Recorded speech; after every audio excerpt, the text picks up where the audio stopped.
Rete sa'yo, hindi alam kung bakit ba ako nabighani sa iyo.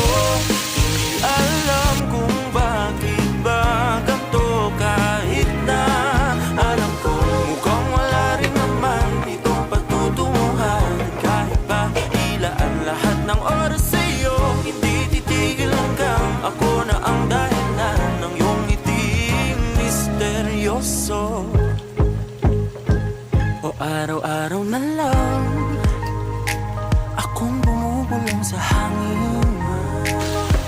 Ilang awit pa ba ang isusulat? Wala na bang hangganan? Kailan mo ba mapapansin? Nais ba sila